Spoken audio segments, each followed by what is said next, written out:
Piastri, he had a great race. He came all the way back to 11th, and Lawson, he's a All right, so I'll have to edit that out. Stay tuned for that and more on this episode of Overtake Mode's Recharge. On the brakes, Leclerc has that inside line. Perez goes off the track, cuts the chicane. Off goes Leclerc, through goes Hamilton. Unbelievable. This is Recharge, Overtake Mode's mini pod recap, where we talk about what our model got right, what it got wrong, and what to look for at the next Grand Prix and for the rest of the F1 season.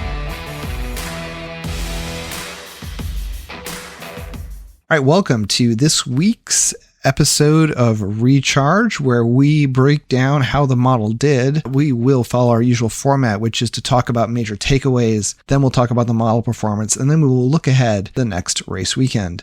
So, Nate, let's throw it to you. What is your big takeaway or takeaways after what I think is fair to say a chaotic, unpredictable, unexpected, at times exciting, at times disappointing Silverstone Grand Prix? First of all, the luck bug has come for Kimi, and I think it'll be real interesting in the coming races to see if Kimi's going to be thrown off by this. You know, the kid has seemed kind of unflappable this year, but after 2 out of 3 races ruined by bad luck, mechanical bad luck, I could see him starting to lose it a little bit. I will say this, we had talked about, you and I were chatting about it, he drives with such just like raw, like this intensity, and it's like, I do not give a fuck. Like, he's just going at it.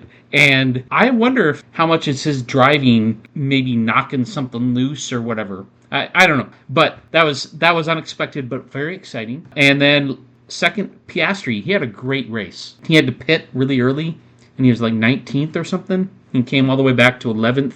He was good. Yeah. And Lawson, he's a Yeah, no, Lawson, we were talking about this just before we started recording, that once again, I do feel, this we didn't talk about, but I feel like there are certain drivers that seem to vex the model more than others. And Lawson, you've long identified as a potential problem. Hulkenberg, and then we've got Kimi as well. And I guess you've touched on 2 of those 3 in a way, because it does seem that Lawson was responsible for the damage to Piastri's wing. But my takeaway was frustration with the officiating. And you've already heard me sound off on this a little bit. I don't follow IndyCar as closely as I do F1, but I do follow the race results. I occasionally will watch a race when it doesn't conflict with an F1 weekend. I will say I think IndyCar deserves praise for professionalizing the support staff outside of the teams and the drivers, which is to say the response rate with the medical team and their equivalent of marshals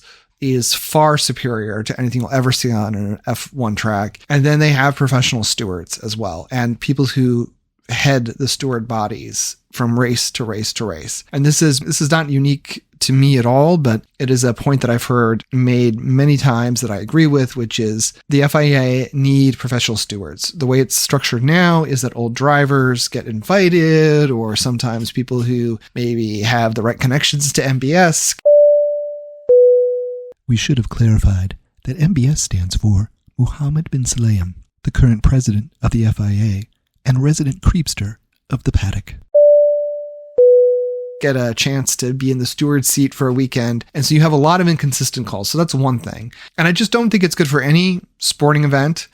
And I know this never happens in the World Cup, so we can, put that aside, when the officiating becomes the main story. And I do worry that officiating will be a major headline coming out of this weekend, in part because you had the false start with Hamilton. And, I get it. Like, there was a split opinion in the commentator booth with F1 TV. You've had Coulthard saying Hamilton shouldn't have got it because he netted no advantage. He didn't go past the start line. His car just kind of jolted forward just a little bit. And then you had Julian Palmer saying, no, it's a strict rule. You jolt a little bit, it's a penalty. It's clear cut. Later, you had Kimi going off track. He got penalized for that. But of course, his car was out of control and he got no net gain advantage. But it's just officiating is never the story in IndyCar. And so I wish F1 would be more like that. And I know why it is this way. It's because it's an engineering competition as much as it is a driver's competition, which is not true of IndyCar. And that's one of the things I like about F1. But it just means sometimes that engineering mentality starts to seep into the rules on track. And I wish the rules on track were more sort of skewed towards the racing than they are. And that's why I think our model struggles a little bit with that, but it's also true of the bookmakers. It's true of any predictive model. It's one week the stewards are going to do one thing, the next week the stewards are going to do the other. So that's my takeaway. So, in other words, John, you kind of want a Wild West type thing for the F1. You like that about the American kind of a Merca.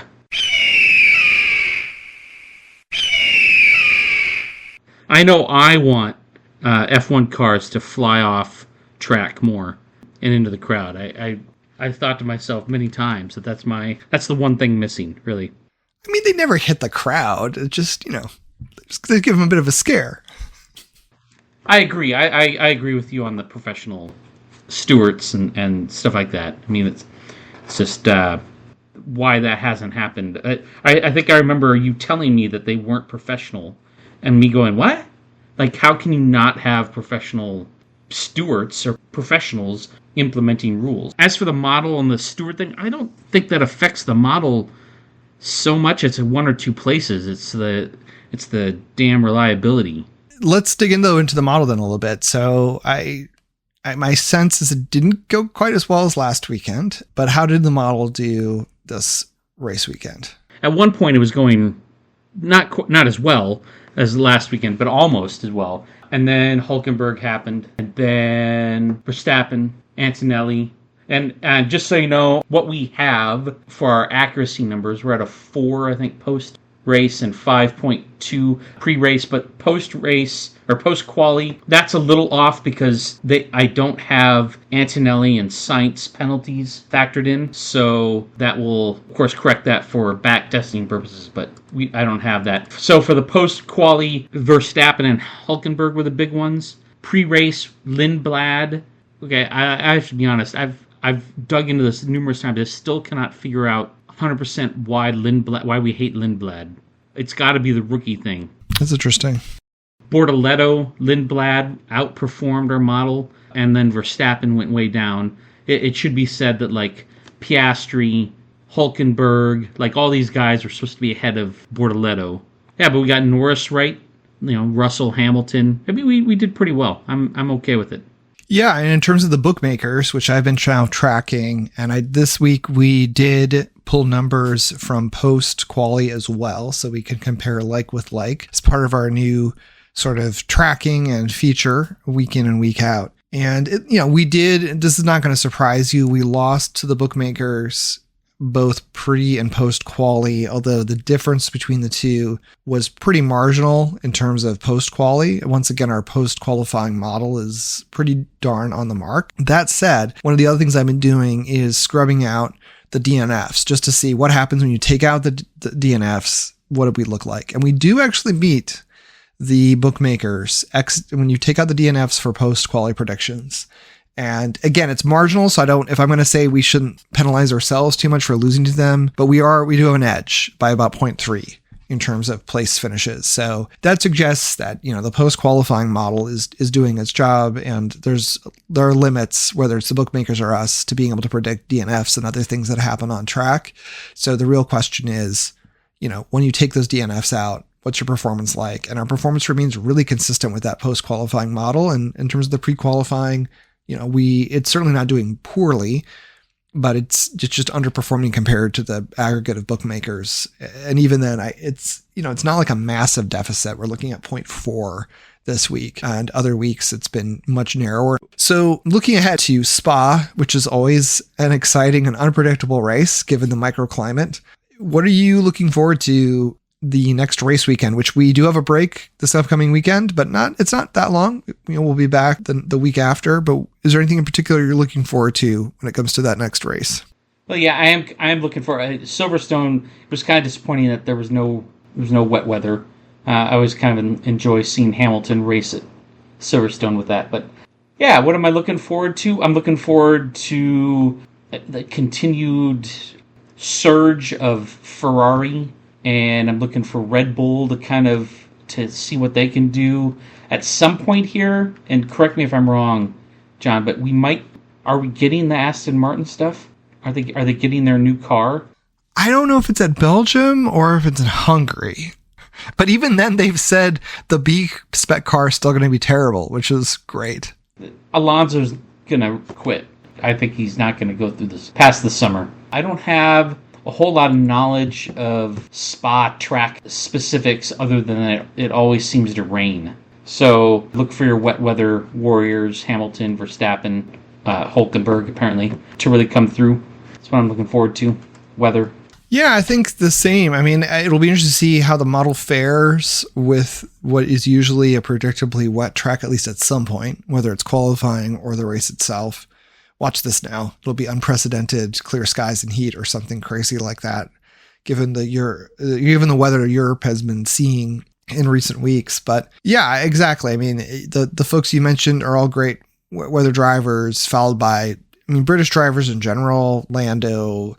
I suspect Lindblad probably fits this Behrman, just because when they come up to the karting series, they're often racing in the wet. It does tend to be an equalizer. Have we had a really truly rained in race yet this season? I'm trying to think. I know we've had weather. I think we had spots of rain, and did we have spots of rain in Japan? Yeah, bits and pieces, and it's created strategic challenges. But when you have steady rain, that's when it's fun to see how the drivers manage. Alonso also is good, although I don't think there's anything that will rescue that Aston Martin. He could be Superman himself. He's not doing anything behind an Aston Martin. These cars are unpredictable, and in the wet, the truly wet race, who knows what will happen. So I guess, yeah, we are looking forward to the great uncertainty that is Spa in a couple of weeks. So thanks for joining us once again. Please let anyone you know, if you like this podcast, tell them to tune in. And we'll see you at the Spa.